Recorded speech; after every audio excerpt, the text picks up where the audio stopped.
Welcome back, everybody, to another deep dive. Mm. Today, we're going to kind of go head first into one of the most infamous financial scandals in history. Yeah.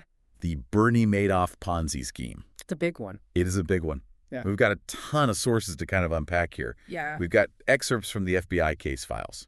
Oh, wow. We've got articles on Madoff's rise and fall, and we even found a podcast episode that focuses on the human impact of his crimes. It's going to be interesting. Yeah. And you know what's fascinating about this case right off the bat is that Madoff wasn't some, like, shadowy figure, operating in the fringes of the financial world. Right. This guy was like Wall Street royalty. Yeah, he was practically Wall Street royalty. This guy built a reputation for delivering consistent returns over decades. Yeah, so this wasn't some shady backroom deal. Right. This was like a Wall Street legend, someone trusted by, high rollers, charities. Celebrities, everybody. So how did he gain that kind of trust in the first place? Well, he founded his firm way back in 1960, and pretty quickly he established himself as someone who could just deliver. Someone who could produce. Yeah. His client list reads like a who's who, Oh, yeah. Celebrities like Steven Spielberg, even esteemed figures like Elie Wiesel. People are practically lining up to invest with this guy. So it sounds like he must have been doing something, right? At least initially. Okay. But how did he manage to fool so many savvy investors for so long? Was it all just smoke and mirrors, or was there something more to it? Well, at the heart of it all, it was a classic Ponzi scheme. Okay. Madoff promised investors steady returns of like 10 to 12%.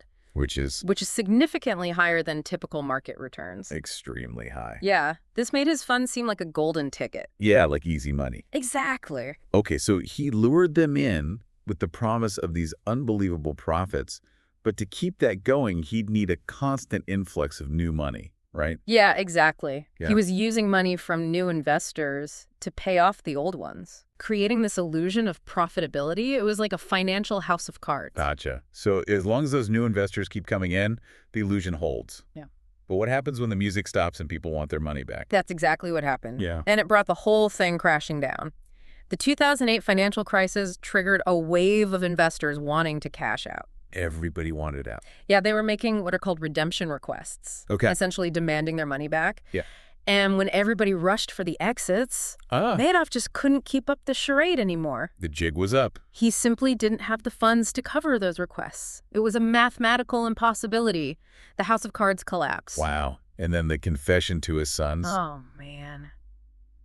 Can you imagine the weight of that secret? That must have been a wild moment. It ultimately led to his arrest, a guilty plea on 11 federal felonies, and a prison sentence that would last the rest of his life. So the scheme implodes, and the fallout is, well, massive, right? Yeah. What was the true scope of the damage here?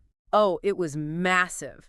We're talking about a staggering $65 billion in losses. $65 billion. $65 billion with a B. Thousands of individuals and organizations, everyday people, huge charities, they were just wiped out. Wow. It sent shockwaves through the entire financial world. Yeah. Just shattered the trust people had in the system. Yeah, because this wasn't just some small-time hustler. No. This was a guy who had built his reputation over decades and had earned the trust of some of the most, sophisticated investors in the world. Absolutely. Okay, so we've got a Wall Street legend running a Ponzi scheme for decades, promising these impossible returns, and ultimately leaving a trail of financial devastation. Yeah, that's the story.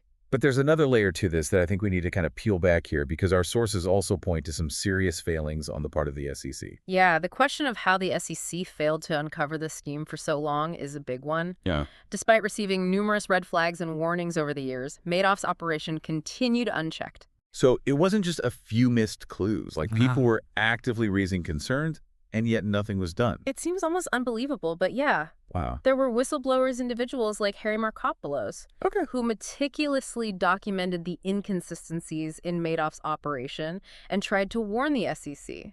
So what went wrong? How could they miss something this big for so long?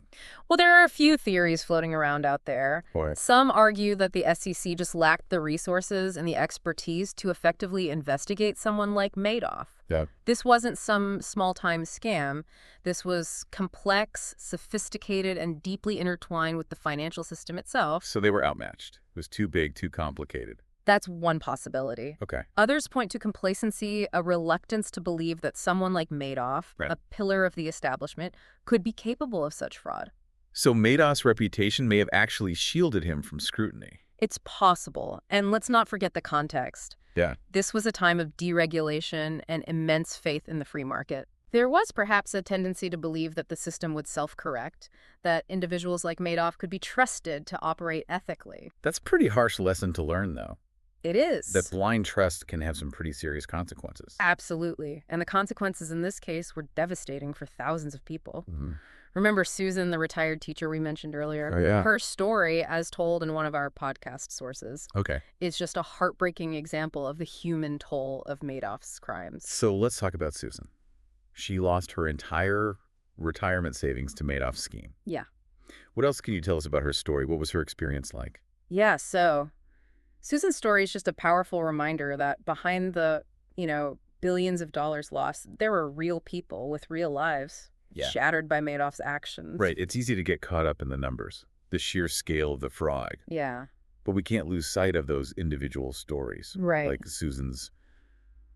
So what was it like for her after the scheme collapsed? I mean, imagine the shock, the disbelief, the sense of betrayal. She describes feeling lost, confused, angry. Yeah. Like many victims, she struggled to come to terms with the fact that someone she had trusted had deceived her so completely. And financially, I can only imagine the devastation. Oh, yeah. Losing your life savings at that stage in life.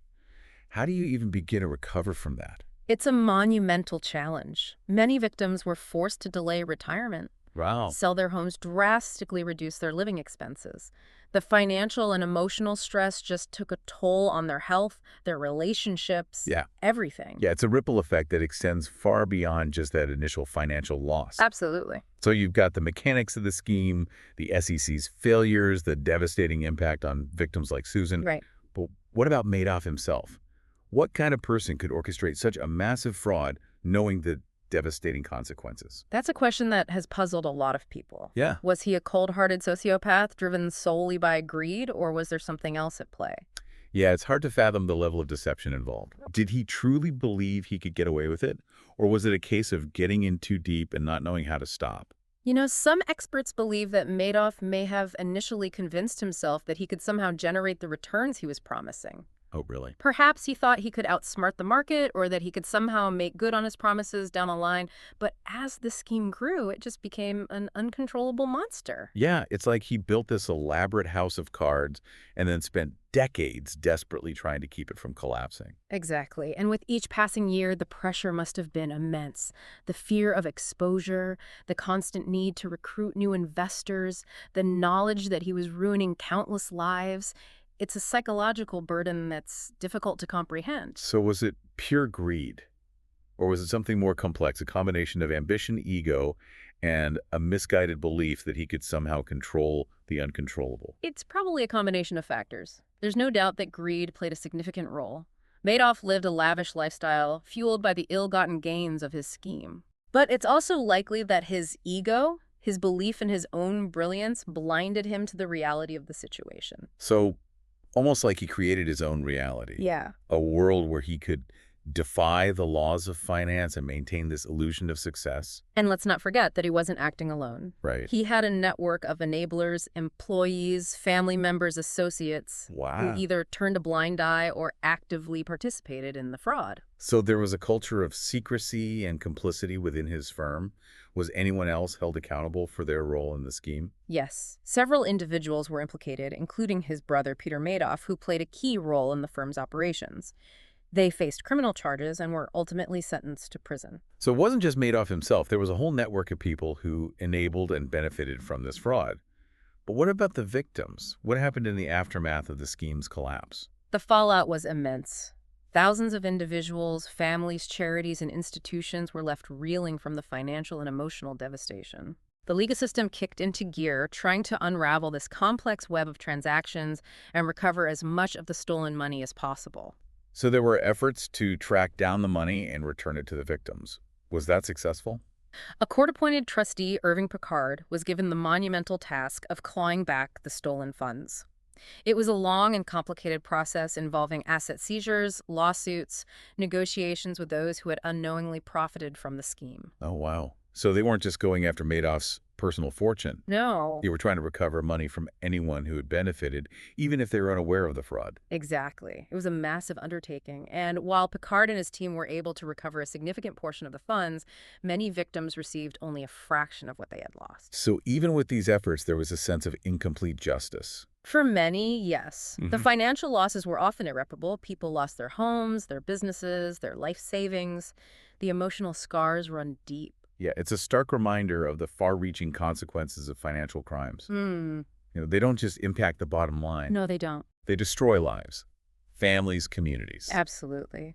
And the Madoff scandal serves as a cautionary tale about the dangers of unchecked greed, the importance of due diligence, and the need for greater transparency and accountability in the financial system. Speaking of accountability, what about Madoff himself?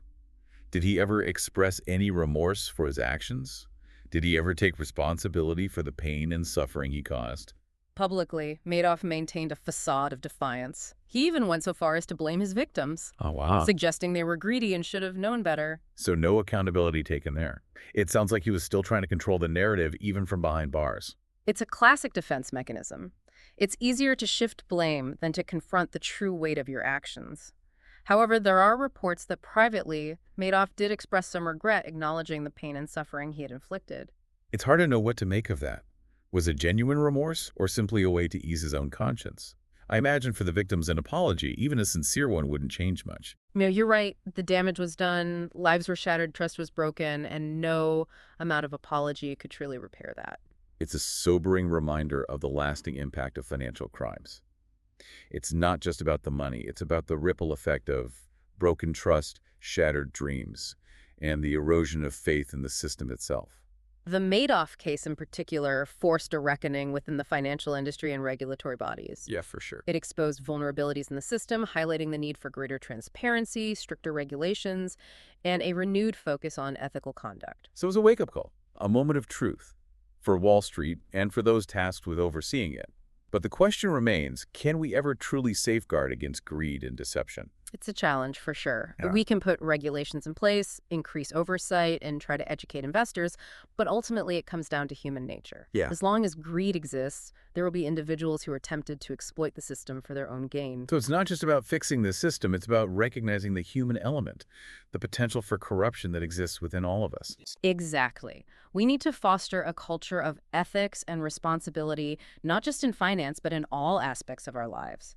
We need to be vigilant to question, to demand accountability, and to remember that the pursuit of wealth should never come at the expense of integrity.